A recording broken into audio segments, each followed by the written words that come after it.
Reclaiming your golden years. 5 energy vampires to avoid for a happier, healthier you.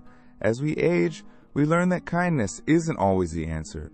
Sometimes, it's a welcome mat for people who drain our energy and steal our joy. Our later years are precious, and we deserve to spend them surrounded by genuine connection, not emotional exhaustion.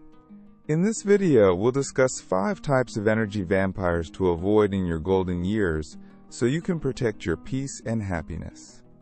These aren't strangers. They're often the people closest to us. Family, friends, even neighbors. But recognizing their patterns is the first step to reclaiming your energy and living a more fulfilling life. Let's get started. Number 1.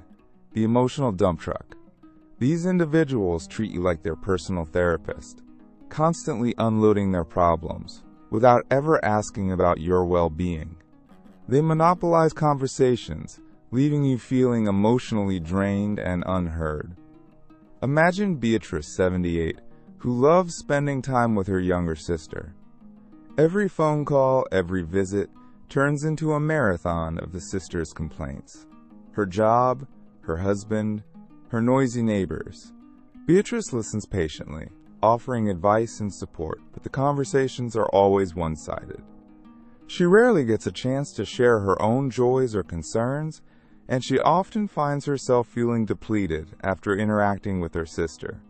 Beatrice's own life is rich with experiences. She's taken up watercolor painting, she volunteers at the local library, and she's planning a trip to Italy, yet her sister's constant negativity overshadows everything. Beatrice feels guilty for wanting to limit their interactions, but she recognizes the toll it's taking on her emotional well-being. This dynamic is a classic example of the emotional dump truck. These individuals often lack self-awareness and may not realize the impact they have on others. They see you as a convenient outlet for their emotional baggage, a sounding board for their complaints, without considering your own emotional capacity. They often dominate conversations, steering the focus back to their own issues even when you attempt to share something about your life. This leaves you feeling unheard, unseen, and emotionally exhausted. The constant barrage of negativity can be overwhelming, leaving you feeling drained and resentful. It's crucial to understand that you are not obligated to be anyone's emotional dumping ground. Setting boundaries is not selfish. It's an act of self-preservation. You can be supportive and empathetic without absorbing their negativity. One effective strategy is to gently redirect the conversation. If the dump truck starts unloading, try saying something like, "That sounds challenging. I'm sure you'll figure it out. How is that photography class you've been taking?" This subtly shifts the focus away from their problems and towards something more positive. Another helpful technique is to limit the time you spend with these individuals. If long phone calls leave you feeling drained, suggest shorter conversations. If extended visits are too much, propose meeting for a specific activity, like going for a walk or attending a concert, which can provide a natural structure and limit the opportunity for endless venting. And don't hesitate to politely excuse yourself when you feel overwhelmed. A simple, "I'm sorry, I have another commitment," can be enough to disengage from a draining interaction. Remember, your emotional well-being is paramount. You have the right to protect your energy and prioritize your own happiness, especially in your golden years. By setting healthy boundaries and choosing how you engage with emotional dump trucks, you can reclaim your time and emotional space, allowing you to focus on the positive aspects of your life and relationships. Number 2. The Gossipmonger. These individuals thrive on drama, whispering secrets, and spreading negativity. They may appear charming and engaging on the surface, drawing you in with their animated stories and confidential whispers. But beneath the veneer of camaraderie lies a toxic undercurrent. Their words, like insidious tendrils, weave a web of distrust and suspicion, poisoning the atmosphere and leaving a bitter aftertaste. Picture Frank, 85, who enjoys his weekly coffee meetups with a group of friends at the local diner. He cherishes the ritual, the shared laughter, and the sense of community. One member of the group, however, consistently steers the conversation towards gossip. She leans in conspiratorially, lowering her voice as she relays the latest rumors and scandals, real or imagined. Frank finds himself increasingly dreading these gatherings. The constant negativity hangs heavy in the air, lingering long after the coffee is cold and the plates are cleared. He notices a growing tension among the group, a subtle erosion of trust and goodwill. The easy banter and genuine connection have been replaced by strained smiles and cautious whispers. Gossip, by its very nature, is an energy vampire. It feeds on negativity, amplifying drama and sowing discord. It thrives on speculation and innuendo, often distorting the truth and damaging reputations. It creates a climate of fear and suspicion, where genuine connection and open communication wither and die. The gossipmonger may derive a fleeting sense of power or importance from their role as information broker, but the long-term consequences are invariably negative. Trust is broken, relationships are strained, and the overall atmosphere becomes toxic. Don't engage in gossip, and don't tolerate it. Your energy is precious, especially in your golden years. Don't allow it to be siphoned away by the negativity of others. If you find yourself trapped in a conversation with a gossipmonger, try politely changing the subject. Steer the conversation towards neutral territory, such as the weather, a recent news event, or a shared interest. If the gossipmonger persists, a simple but firm statement like, "I'm not comfortable discussing other people's private lives," can be effective. If redirecting the conversation proves unsuccessful, don't hesitate to excuse yourself. A polite, "Excuse me, I need to make a quick phone call," or "I promise to help someone with something," can provide a graceful exit. Remember, you are not obligated to participate in conversations that make you uncomfortable. Your well-being is paramount. Surround yourself with people who lift you up, not drag you down. Cultivate relationships with individuals who are genuinely supportive, positive, and respectful.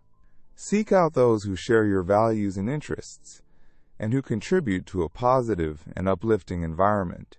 Your time and energy are valuable resources. Invest them wisely in relationships that nourish your soul and enrich your life. By choosing your companions carefully and setting healthy boundaries, you can create a supportive and positive social circle that enhances your well-being and allows you to truly enjoy your golden years.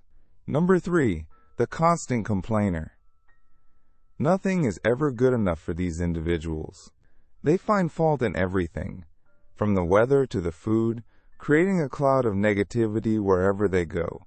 Imagine Eleanor, 72, who joins a new book club, excited to connect with fellow readers and discuss captivating stories. She envisions lively conversations, shared insights, and the forging of new friendships. However, one member, Beatrice, consistently complains about the book selection, deeming it too highbrow or too simplistic, about the discussion topics, finding them either too superficial or too intellectually demanding, and even about the refreshments, lamenting the lack of gluten-free options or the excessive sweetness of the provided treats. Eleanor's initial enthusiasm quickly fades, replaced by a sense of dread each time the book club meets. Instead of looking forward to engaging discussions and camaraderie, she finds herself bracing for an onslaught of negativity. Beatrice's constant complaints cast a pall over the gatherings, stifling the joy of shared reading and dampening the enthusiasm of the other members. Chronic complaining is contagious. It's like a virus that spreads negativity, infecting the emotional atmosphere and draining the energy of those within its reach.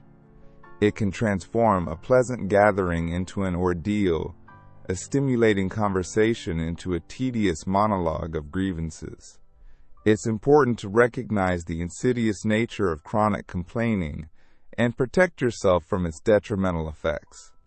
Don't let these individuals dictate your emotional landscape. Your happiness and well-being are too precious to be sacrificed at the altar of someone else's negativity. You deserve to enjoy your experiences without being dragged down by their constant complaints. One effective strategy for dealing with constant complainers is to politely redirect the conversation towards positive topics. When they start their litany of grievances, try gently steering the conversation towards something more upbeat. For example, if they complain about the weather, you could say, "Yes, it's a bit gray today, but at least it's not raining. I'm looking forward to that sunshine predicted for tomorrow." Or if they complain about the book selection, you could say, "I understand your perspective, but I'm actually finding this book quite thought-provoking. I'm particularly interested in mention a specific theme or character." By shifting the focus towards positive aspects, you can subtly disrupt their negative momentum and create a more pleasant conversational atmosphere. Another helpful technique is to limit your exposure to their negativity. You are not obligated to endure endless complaining. If you find yourself consistently drained by someone's negativity, it's perfectly acceptable to reduce the amount of time you spend with them. If they are a casual acquaintance, you can politely decline invitations or shorten your interactions. If they are a close friend or family member, you can set gentle but firm boundaries. For example, you could say, "I care about you, and I'm happy to listen to your concerns, but I find it difficult to engage in conversations that are solely focused on complaints. Perhaps we could talk about something more positive." By setting boundaries, you protect your own emotional well-being and create space for more positive and fulfilling interactions. Remember, you have the right to choose how you spend your time and energy, especially in your golden years. Don't allow constant complainers to steal your joy and diminish your quality of life. By employing these strategies, you can effectively manage their negativity and create a more positive and uplifting environment for yourself and those around you. Prioritize your own well-being and cultivate relationships that nurture your spirit and enhance your happiness. Number 4, the boundary buster. These individuals disregard your personal space, your time, and your preferences. They operate with a sense of entitlement, believing their needs supersede yours. They may drop by unannounced, overstay their welcome, make demands without considering your schedule, or borrow items without asking, often returning them damaged or not at all. They intrude upon your physical and emotional space, leaving you feeling resentful and depleted. Think of George, 79, who finally has the time to pursue his passion for painting. He's set up a tranquil studio in his sunroom, a sanctuary where he can lose himself in the vibrant hues and the rhythmic strokes of his brush. His neighbor, however, constantly interrupts him. She barges in unannounced, sometimes with seemingly innocuous requests. A cup of sugar, a quick question about the neighborhood watch, but often with lengthier demands. Help with her computer, a ride to the grocery store, or simply a captive audience for her endless stream of complaints. George's creative flow is disrupted, his peaceful sanctuary invaded. He finds himself increasingly resentful, his once joyful hobby now tainted by the constant intrusions.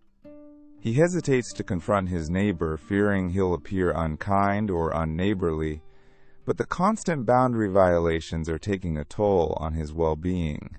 Boundary busters often lack self-awareness. They may not realize the impact of their actions, genuinely believing they are being helpful, or simply seeking friendly connection.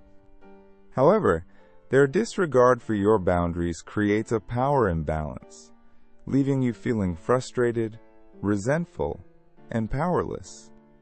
It's essential to recognize that your time, space, and energy are valuable, and you have the right to protect them. Setting boundaries is not selfish. It's an act of self-preservation. It's about establishing healthy limits and communicating your needs clearly and respectfully. One effective strategy for dealing with boundary busters is to be assertive and direct.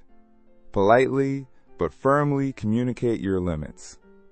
For example, if someone drops by unannounced, you could say, "I appreciate you stopping by, but I'm in the middle of something right now.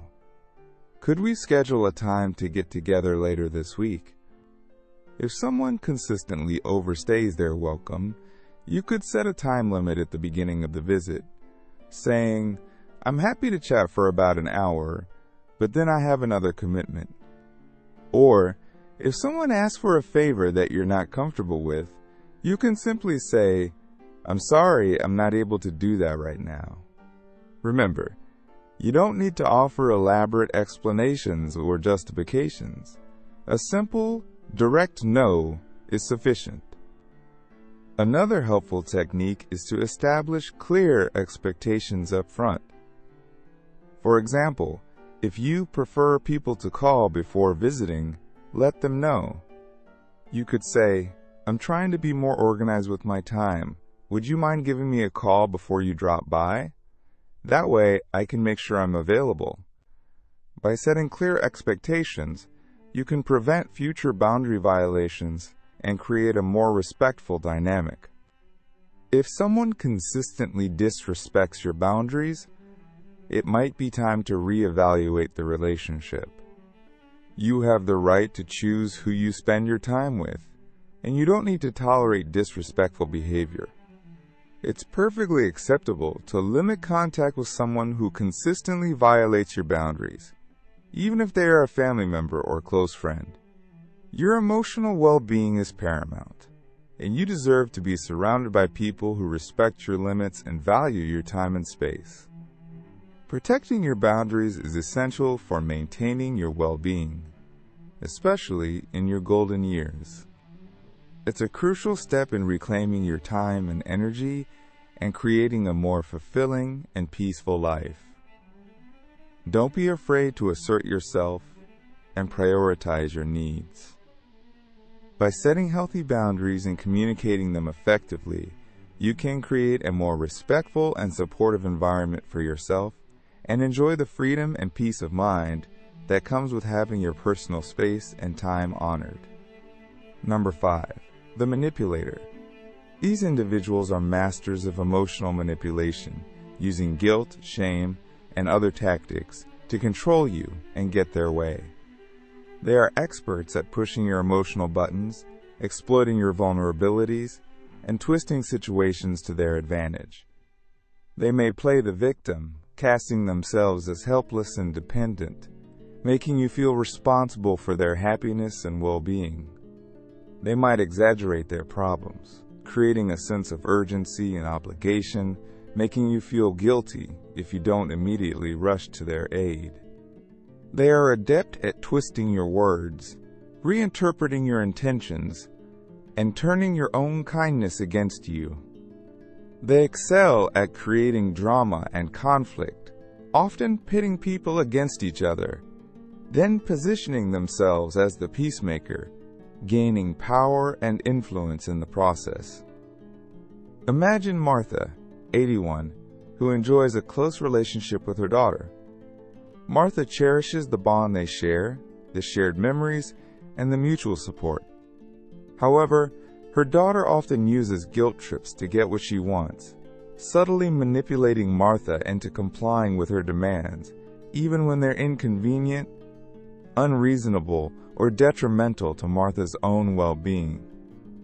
The daughter might say things like, "Mom, I'm so overwhelmed with work and the kids. I really need you to watch the little ones this weekend, even though I know you had plans with your friends. If you don't, I just don't know what I'll do." Or she might subtly guilt-trip Martha by saying, "Mom, I know you're busy, but I was really hoping you could help me with this project. It means so much to me.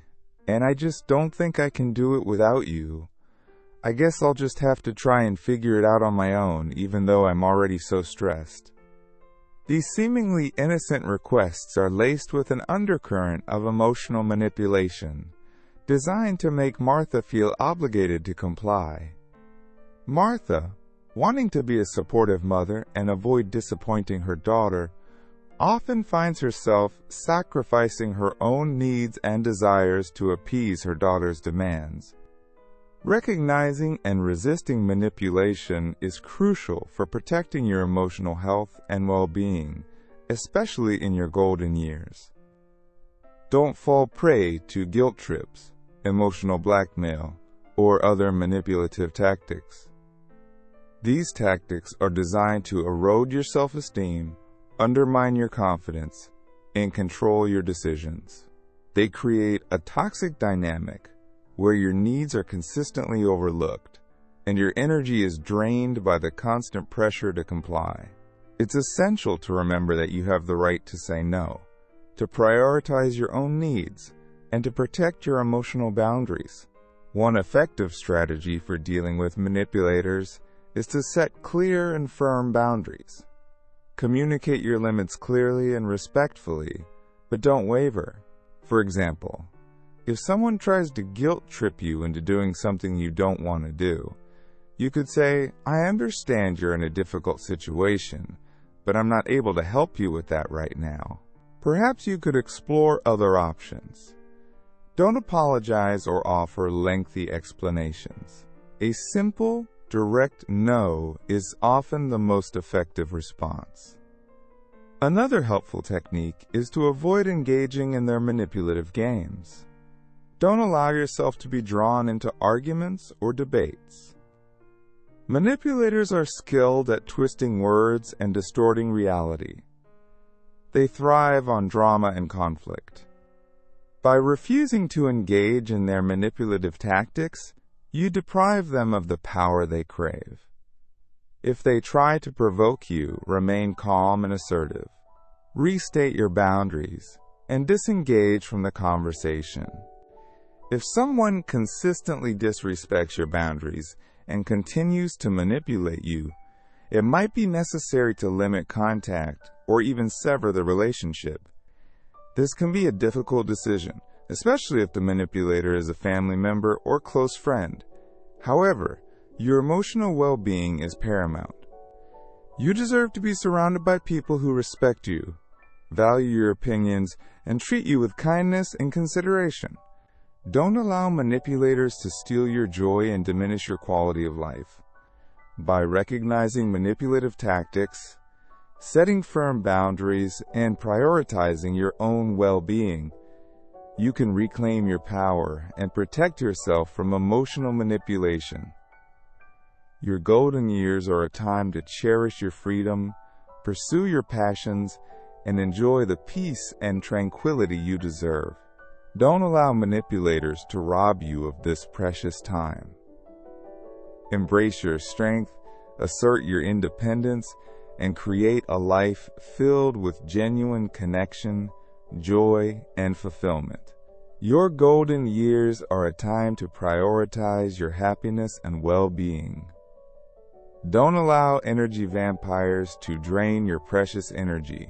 By recognizing these 5 types and implementing healthy boundaries, you can reclaim your time, protect your peace, and cultivate more fulfilling relationships.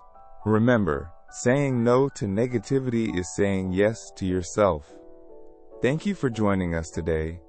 We'd love to hear your thoughts. Leave a comment below sharing your experiences and how you plan to protect your energy. Your insights are valuable to us and to our community. If you enjoyed this video, please like, subscribe, and share. It helps us continue creating content to inform and inspire.